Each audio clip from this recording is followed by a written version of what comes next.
সবকিছুই ঠিকঠাক চলছিল, মেয়াদও শেষ হয়নি এখনো, তবুও হঠাৎ করে সরিয়ে দেওয়া হলো কেন যুক্তরাষ্ট্রের সেনাপ্রধানকে?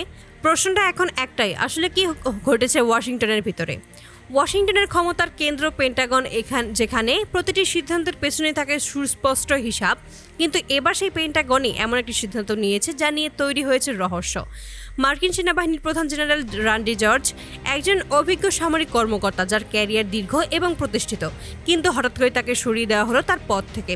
এই সিদ্ধান্ত এসেছে প্রতিরক্ষা মন্ত্রী পিট হেগসের দিক থেকে, তবে আনুষ্ঠানিকভাবে এটিকে অবসর বলা হলেও বাস্তবতা যেন অন্য কিছু ইঙ্গিত দিচ্ছে, কারণ তার মেয়াদ এখনও শেষ হয়নি, বরং সামনে ছিল আরও 1 বছরের বেশি সময়। এমন অবস্থায় হঠাৎ বিদায়, এটা কি শুধুই কাকতালীয়? বিশ্লেষকরা বলেছেন, সামরিক নেতৃত্বে এই ধরনের পরিবর্তন কখনোই হঠাৎ ঘটে না, এর পেছনে থাকে বড় কোনো কারণ যা অনেক সময় প্রকাশ করা হয় না। পেন্টাগনের বিবৃতিতে জেনারেল জর্জের প্রশংসা করা হয়েছে এবং তার অবদানও তুলে ধরা হয়েছে, কিন্তু সবচেয়ে গুরুত্বপূর্ণ প্রশ্নের উত্তরটি এড়িয়ে যাওয়া হচ্ছে। কেন তাকে সরানো হলো? এই নীরবতাই এখন সবচেয়ে বড় রহস্য। এদিকে একই সময় যুক্তরাষ্ট্র জড়িয়ে পড়েছে একটি বড় সংঘাতে। ইরানকে ঘিরে চলমান উত্তেজনা এখন রূপ নিয়েছে পূর্ণমাত্রার যুদ্ধে। এই যুদ্ধ শুরু হওয়ার পর থেকেই দ্রুত বেড়ে চলেছে খরচ। পেন্টাগনের হিসাব বলছে মাত্র 6 দিনের মধ্যেই ব্যয় হয়েছে মাত্র $11.3 বিলিয়ন।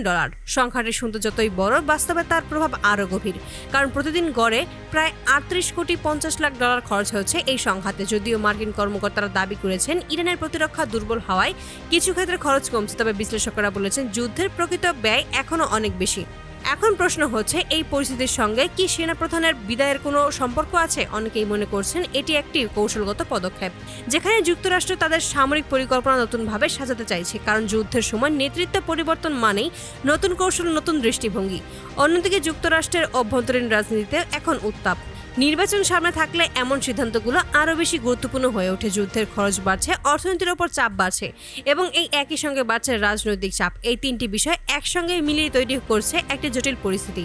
বিশেষজ্ঞদের মতে জেনারেল জর্জের বিদায় হয়তো সেই বড় ধরনের পরিবর্তনের একটি অংশ, যেখানে যুক্তরাষ্ট্র তাদের সামরিক ও রাজনৈতিক অবস্থান নতুনভাবে ধারণা করেছে। এদিকে আন্তর্জাতিক অঙ্গনেও এই ঘটনাটি গুরুত্ব পাচ্ছে। মিত্র দেশগুলো এখনও গভীরভাবে পর্যবেক্ষণ করছে কি ঘটেছে যুক্তরাষ্ট্রের ভেতরে, কারণ যুক্তরাষ্ট্রের প্রতিটি সামরিক সিদ্ধান্তের প্রভাব পড়ে বৈশ্বিক রাজনীতিতেও। নেতৃত্বের এই পরিবর্তন যুদ্ধের গতিপথেও প্রভাব ফেলতে পারে। নতুন নেতৃত্ব মানে নতুন পরিকল্পনা, নতুন কৌশল, সব মিলিয়েই এই ঘটনা এখন শুধু একটি পথ পরিবর্তনের মধ্যে সীমাবদ্ধ নেই, এটি এখন হয়ে উঠেছে একটি বড় কৌশলগত ইঙ্গিত, যার প্রশ্ন রয়েই যায়, এটি কি তাহলে শুধুই অবসর নাকি কোনো বড় ধরনের পরিবর্তনের শুরু? ওয়াশিংটনের ভেতরে আসলে ঠিক কী ঘটেছে, কি চলছে তা জানার জন্য এখনও তাকিয়ে আছে পুরো বিশ্ব।